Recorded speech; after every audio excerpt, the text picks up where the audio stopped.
Oh, well, hey there, Jacksonville. It's Jacob with Willman Air. Welcome to another episode of Jumpin Jax.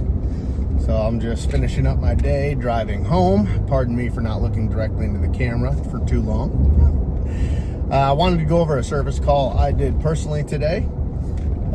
We had a client that thought that their system was just dead. They had advice from a realtor to replace their system because they're selling the home. I guess maybe they had a first opinion, not sure that the compressor was bad, but it was a Goodman condensing unit, and it had one of those control boards that puts out these LED codes based on its status or faults. And we had been there once before, and it was a bad capacitor. Okay, oh, that was simple. It was easy. We replaced it, but then it threw another code. This was about 2 months ago. We did the capacitor. Today he called and said that it is not cooling and it's going on the market soon. He wants an estimate to replace it. And I went out there, and the system's only like 4 years old or something like that, so it doesn't need to be replaced. It definitely qualifies for repair, especially if it's under warranty. What we found was the error code it was throwing was locked rotor amps, LRA. Basically, when the outdoor unit was told to come on, it was pulling way too much amperage. And even though the compressor might have been able to start, the reporting diagnostic board control inside the outdoor unit would lock it out from running because of such high amperage.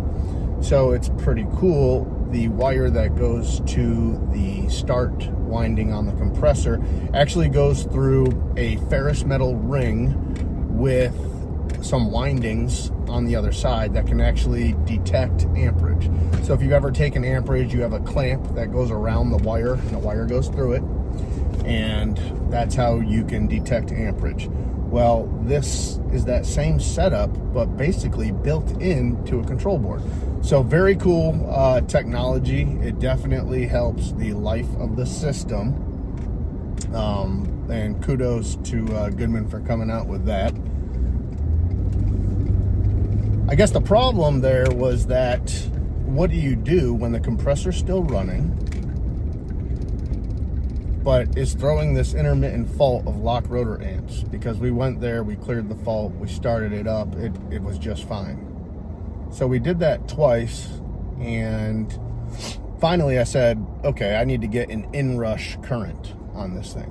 So we hooked up our multimeter to monitor amperage, and there's a way to set the multimeter for inrush amps where it literally will detect the highest peak of amperage and lock it in, and it'll just keep that display. It won't change as the amperage changes. And so what we ended up having, I think, was like 92.6 amps inrush. So that's not unheard of for a bigger unit. They actually draw that much to get going. You got to think these compressors are going from a completely stopped position to almost full speed, right when it happens. So it takes a lot of power to get that momentum going. And then as the momentum is there, it takes less power to keep it rotating, right? So the laws of inertia kind of come into effect there. So that incoming rush, the inrush amperage was 92.6. Turns out you look on the unit label, LRA, locked rotor amps, was 83.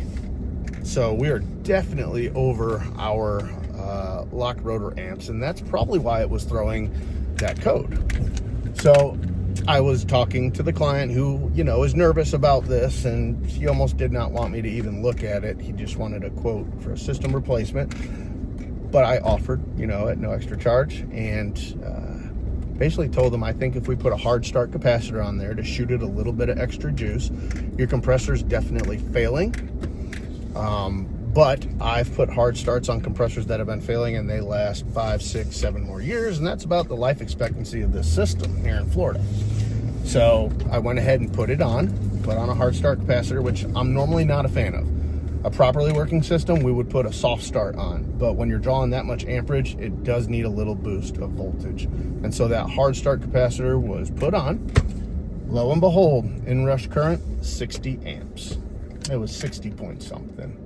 And I'll post some pictures here with the video. But again, saving people money, you know, easily could have been a system sale. The guy had his heart set on it already, and it was just a simple repair that needed to be done, and he needed someone he could trust, and that's what he got. So thanks for tuning in, Jacksonville. This has been Jumpin Jax, and we hope to see you tomorrow. Stay blessed. Have a great evening.